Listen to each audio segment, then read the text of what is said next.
Well, this is the last Sunday before Christmas, and we are talking about Christmas, as you would suspect, and we are coming to the culmination of Christmas. Now, we're going to have a Christmas Eve service. In fact, we're going to have two Christmas Eve services, and so it's at those services that we will have the culmination of the Christmas season. We're going to be offering one at 6 p.m., and that one's going to include candles and carols and children, as we're going to have some great time with the kiddos. And then the 11:30 p.m. service will include carols and communion. And if you want to keep your children up that late, that's fine with me, but I think mine may be fast asleep by that time. So it's your choice on that day. And we will have the culmination of Christmas on Christmas Eve, which will be a Friday coming up this next week. But what we want to do today is kind of end our sermon series about Christmas in order to understand something more about it than when we came in. Now, in order to do that, I've got to kind of backtrack here just quickly to let you know that we've been on this journey for the last 3 weeks, where 3 weeks ago we talked about the beginning of Christmas, and that Christmas did not begin just in the manger, but it actually began a long time before that into the Garden of Eden. And then we talked about some of the strategies that we have to implement in order to wait effectively and efficiently on Christmas, not just the 25 days before we get to Christmas, but we are still waiting on the Messiah to come in his second coming. And so we talked about some of those strategies. And then last week we looked at this journey toward Christmas, looking at some of the circumstances that in order to teach us, God set circumstances in place that we might learn something more about him. Well, today what we want to do is come to that manger, and I hope that you have, as you've been coming in and out of our building, I hope that you've been going by the library windows because we've been having a living nativity scene. How many of you have not seen the living nativity scene? Raise your hand if you've not seen it. Well, you will need to go out when you leave. I think they should be there. Isn't that right, Miss Teresa? They'll be there down the hallway past the library, and we have picked out the cutest kids that we could find to stand around the manger, which is the cutest thing, but that prevents me from having a manger for you to look at and see into as my prop today. So you just think about the manger, because in order to understand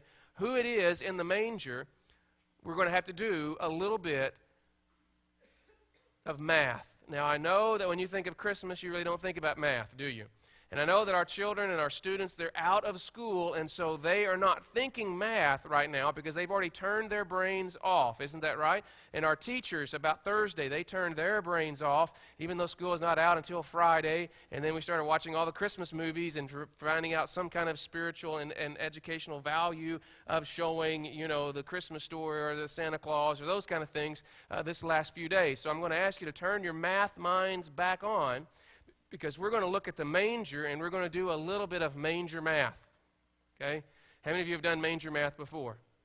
Okay, good. Thank you. So that's what we're going to do this morning. Here's how manger math works. We're going to look at some mathematical equations, and we're going to solve for x. You know what I'm talking about when it comes to solving for x? You know what I'm talking about? This means yes, this means no. How many of you, it's been a long time since you've solved for x? It's been a long time? Yeah. All right, well, here we go. We'll go slow for you. Here's the mathematical formula. 2 plus 3 equals x. Therefore, x is equal to what?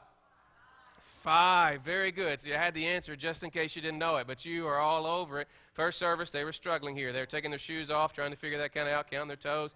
You're not going to have to do that. That was an easy one. 2 plus 3 equals x. Therefore, x is equal to 5. Let's kick it up a notch, as Emerald used to say. Is he even on television anymore, the guy who cooks and says, kick it up a notch? Okay. We'll kick it up a little notch here. If 5 plus x equals 11, therefore, x equals to what? Wow, you are all over it there. Someone was close on that one. That's all right. Not a problem. That's all right. Homeschool's tough. I understand how it goes. 5 plus x equals 11. Therefore, x is equal to 6. Right?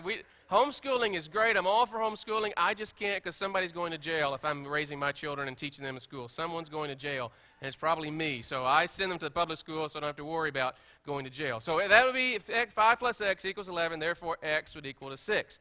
Let's take a look at another one here. If we can go one more up there. 2x plus 4 equals 18. I know this one's tough. This one's tough. Think about it here for just a moment. 2x plus 4 equals 18. Therefore, x equals what? 7. This is very good. You guys are getting so much better. In fact, you're doing so well, let's take a look at this one and see what... If you've got the answer, no. Wrong on that one. But well, what are we looking at here? Well, we are trying to explain to you that when you're solving a math problem, the value of x is revealed in the relationship with the numbers around it. Okay? That's what your math teacher would try to tell you, that the reason we're solving for x is we can determine the value of x, or the value of x is actually revealed in the relationship with the other numbers. Let's take a look at one of those. 2x plus 4 equals 18. We know that x has got to be something that's multiplied by 2, and then you add 4 to come up with 18 on. So the value of x is determined by the relationship of all of the other numbers within that equation. That's the reason you're able to solve equations. And so what we want to do is this, and of course the number again is 7 for that one, but what we want to do then is to look inside of the manger, do a little manger math, if you will, because we want to understand the value of what's in that manger. Because it is a little baby, but it's something more than a little baby, and the only way that we're going to know its true value is to understand the relationships around that. And what we're going to do this morning, so I'm going to ask you to take your Bibles and turn to the book of Colossians. Now, for some of you, this may or may not be a passage that you would think of when it comes to Christmas. It's not necessarily a Christmas story. It's not really the one that's got Mary and Joseph and all the Magi and all those kind of things that go around it. But in Colossians chapter 1, we get some definition as to the value of what's in that manger. And so we're going to look at some of the relationships in this passage. So it's in Colossians chapter 1. Now, a couple of things that I've got to set the stage on very quickly. The city of Colossae is where this letter's being written. Paul, who's writing it, did not found this particular city. In fact, there was a guy by the name of Epaphras who is the one who founded this city. There are two biblical characters that we know came from this little town, Epaphras and Philemon. Both of these guys are from this little town.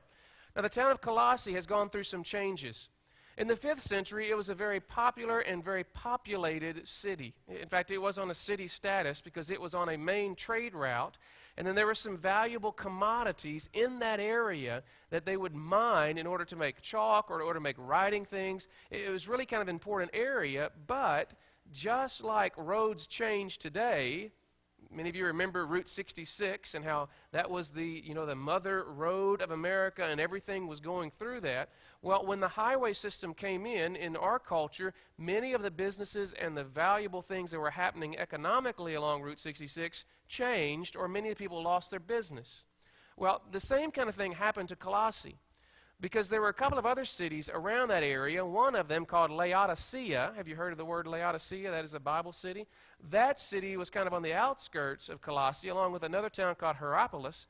And when the road system changed, much of the economic power and force changed, so that when Paul is writing in about 60 A.D., the city is kind of a backwater city. The city is in major decline. It's not what it used to be, and in fact today it hasn't even been as important that they've not really done any excavations at the tell or the mountain where Colossae was. It just became kind of a bypassed place that nobody's really focused on. And yet Paul writes some of the most incredible writings to this little church, this little city, and he tells us about the relationships of that one in the manger. Now, what makes this even more important is that when Paul writes, the church in Colossae is in a theological problem. There are some teachers who have come in, and they began to teach something that was different than what Paul and the other apostles and other disciples were teaching at that time. And we have come to label that teaching Gnosticism, or he is writing to a group of people who are called the Gnostics. Now, just hang with me for just a moment, because this will make sense, and you'll see the value and the importance of this in just a moment. The Gnostics were those people who thought they were spiritually smarter than everybody else around them. Okay? How many of you know somebody who thinks they're spiritually smarter than everybody else around them? Okay? If you're sitting by them, don't point them out at this time, because that would be very embarrassing to both of you. But the Gnostics thought that they had some kind of super spiritual knowledge. In fact, the word Gnostic means to know, or knowledge, or knowing.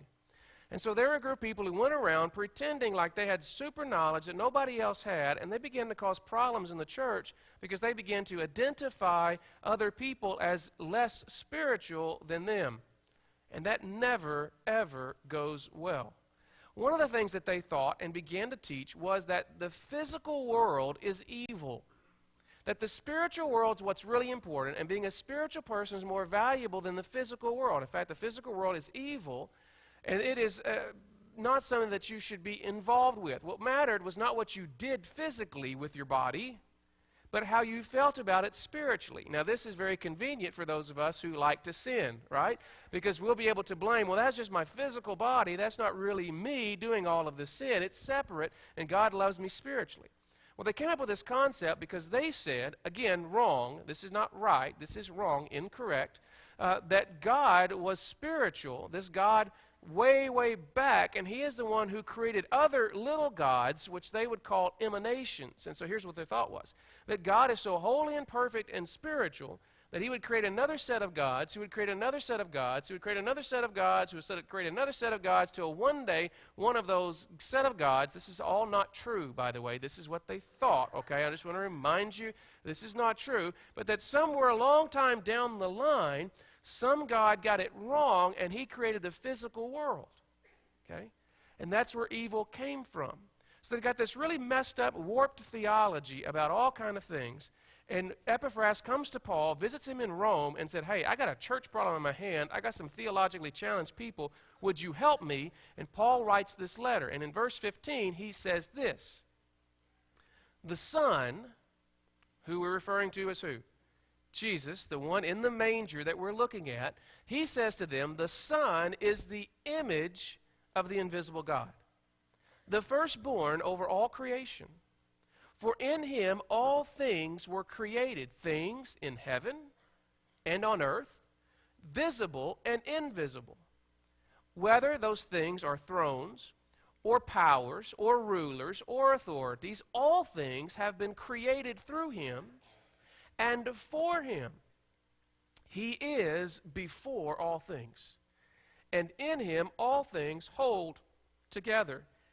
And he, Jesus, baby in the manger, is the head of the body, the church.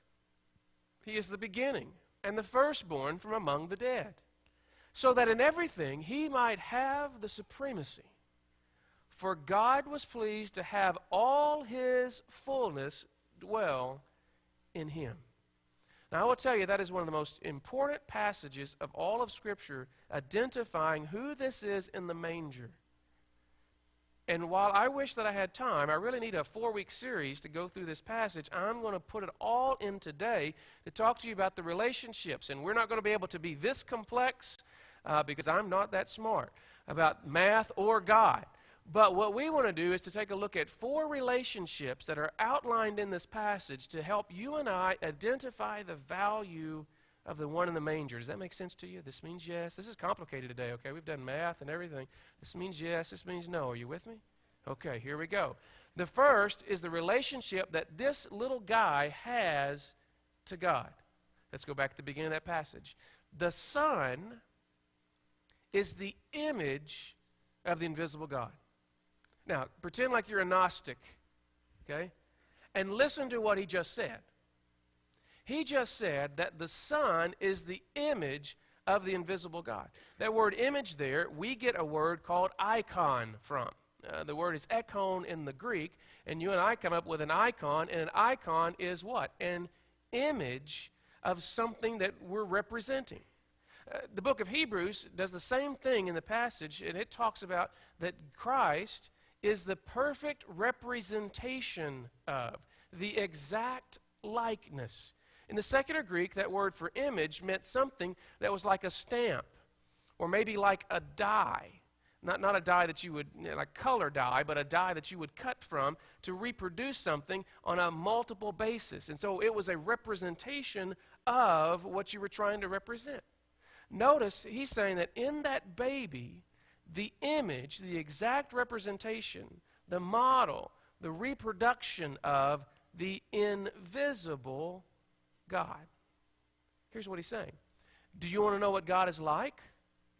Then look at Jesus. Why? Because Jesus is the exact representation in relationship to God. He is the picture of who God is. Now, not that God is a little tiny baby, okay, but that what that baby is going to be in the way that he lives his life is going to be a representation of God. That's why it's important for us to recognize that Jesus was sinless, because that's the nature of God. So sometimes you can't be someplace, you can't see something, but if you have this picture, then you will have an idea of what it is. So the first relationship, and I've got to go quickly, I can't spend all the time on this one, but if you want to know what God looks like, all you have to do is look in the manger and follow the life of that little baby. So in relationship to God, he is the exact representation of the image of the invisible God. Well, what is he to man? See, it's very important that Christ was not only God, but that he was related some way to man. Well, notice what it says. It says that he is the firstborn over all creation. Now, here's one you can get a little confused over if you think firstborn refers to chronology. How many of you are the firstborn child in your family? You're the oldest kid in your family. Okay, great. Let's see how many there. How many of you are not the firstborn in your family? Okay, very good. Just checking, make sure everybody's still with me. Kind of wonder sometimes, you get real quiet. I don't know if you're listening or you're snoozing, so I have to ask you once in a while. When we talk about the firstborn, we usually talk about chronology. I am not the firstborn in my family. I have a brother who's 9 years older than I am. And so I am the secondborn. If you think that the Greek is talking about chronology here, you would be incorrect. The word is not a word related to just birth order.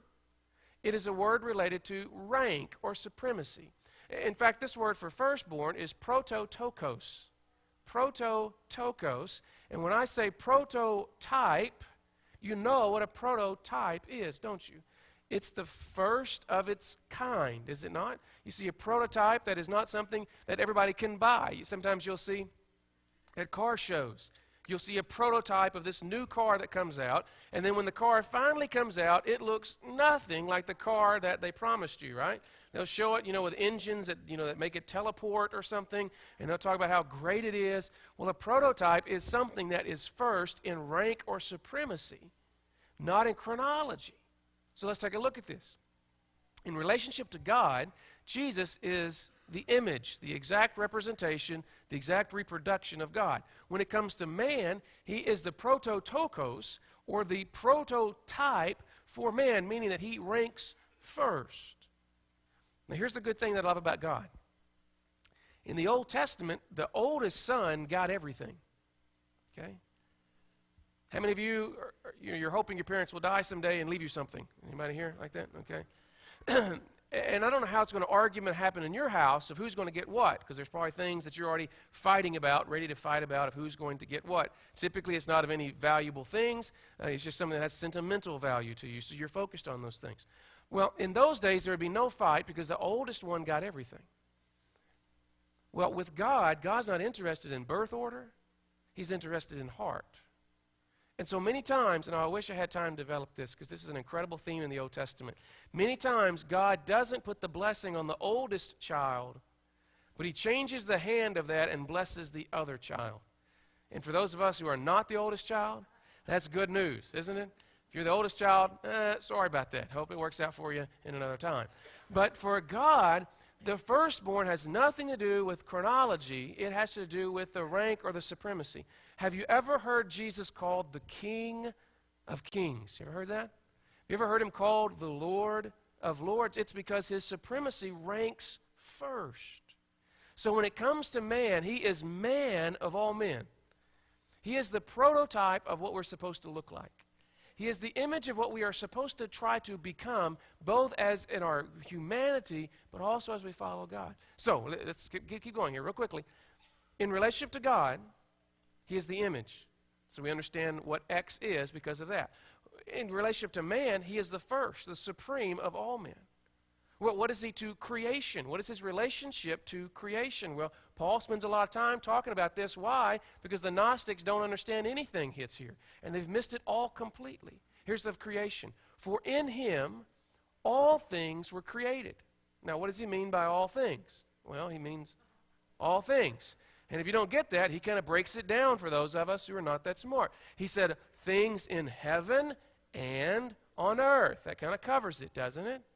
Everything that's here and then everything that's not here. That kind of covers it all, right? He goes on to say, everything was created in this little baby. I know it doesn't hard to make sense, but everything was created in this little baby that is visible and invisible. Again, he kind of covers the two categories, right? Whether thrones or powers or rulers or authorities. If you know something about the New Testament, you know this is code language, if you will, for spiritual things. The New Testament talks about that there are angelic beings, which we do believe in, that are both fallen and not fallen. We would call those demons or angels. And he is making the claim here that all of those were created in the spiritual world and the unspiritual world, or the visible, invisible. All things have been created through him and for him. He is before all things, and in him, this is the one that'll blow your mind, in him all things are held together. All things are held together within him now. Jesus is still active. He is still involved in the universe. He is holding all things together. So over creation, he is the creator of the visible world that you and I recognize and bump into. He's also the creator of the invisible world that you and I cannot see at this point, but is just as important, if not more so, than the visible. So there's three. To God, he is the image. To mankind, he is the supreme ranking one. When it comes to creation, he created it all. He holds it all within his hand, and he makes sure that it stays together. A fourth relationship, the church. Notice what it says. Verse 18. And he is the head of the body, the church. He is the beginning and the firstborn from among the dead. Every church should not have as its head the pastor. Every church should not have as its head the deacons. Every church should not have the elders, whether you have an elder role model or not. The head of every church is Christ. And Christ should be the one who controls our agenda, how we treat one another, how we move forward, because he is the head of all things. So that in everything, he's going to cover everything now, okay? What did he leave out? Well, he's going to cover it now, okay? He's going to cover all the other relationships, everything else in the universe. In everything, he might have, I think she read earlier in this verse, first place. Sometimes that is a translation there. Here that's translated supremacy. For God was pleased to have all his fullness dwell in him. So when you and I come to the manger, been on this long trip, we started in Genesis in the Garden of Eden, then we waited for a long time. Then we look at all the circumstances. When we finally get to the manger and we look in the manger, we see all of those relationships and the value of who he is in those, but there's a bigger question. And the question is why? Why in the world would God send his image in a messed up world like we have? Why in the world would God have someone that would be first rank above everyone else? Why in the world? Well, the passage goes on in verse 20 to say this. And through him to reconcile all things to himself. Whether things on earth, here we go again, or things where? In heaven. Does that include everything? Yes, it does. By making peace through his blood shed on the cross. That word reconcile is the word change. That word reconcile in the Greek is nothing more, nothing less than the word change. How many of you know that this world needs a change? How many of you know that we live in a time where things are not going the way it's supposed to go? How many of you know that Christmas is not going to be like Christmas should be? You may not know what is wrong with things, but you know that something is wrong. God says, I know what's wrong, and that man has sinned, man has fallen, man has rebelled against me. And instead of letting it go on like this forever, I'm going to do something. I'm going to send my son and put him in a manger. And he's going to come and he's going to change all things.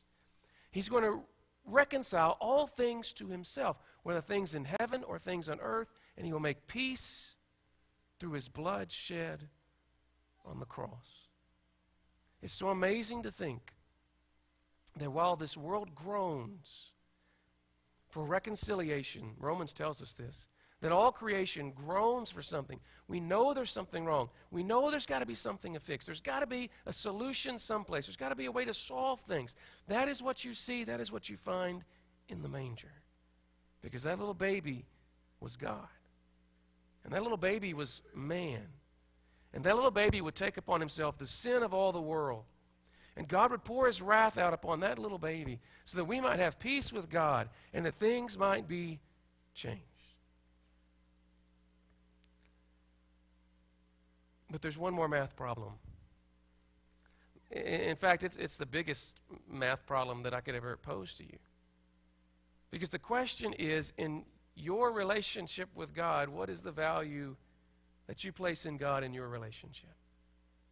When we put you plus X, you plus God, what does that equal? You can determine the value of X in your life by determining the relationship. So far, many of us love to have a drive-through God. That when we need something, we pull off the highway of life and we pull into the drive-through and we beg and we promise and we plead and we say, God, if they don't find out, I'll do this. Or God, if this happens, I'll promise this. And we'll do all those kind of things. You know what you've just done when you do that? You have devalued God. Because you think that you are supreme over all things and that God is your servant. Some people just completely ignore it altogether. They don't even stop by God. But for you and I, the value ought to be something different. The value of what's in the manger is determined by our relationship with Him. See, for some of you, the value of God is going to be nothing more, nothing less than your judge. It's the only relationship you'll ever have with Him because you've never promised Him. You've never come to the point of your life where you've asked for forgiveness and you've become a friend of God. You've allowed Him to change you. Because the Scripture says that we come into this world in adversarial role against God. And we have to do something in response to what God has done to reconcile or change that relationship. See, Christmas is not about getting gifts. I love gifts. You've probably opened a few already, haven't you? We have, and we're enjoying them. But the value of Christmas has nothing to do with what you get or what you give.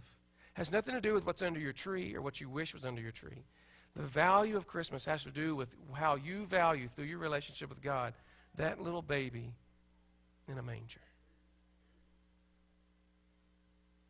If you were to solve your life's equation for the value of X, what would be the value?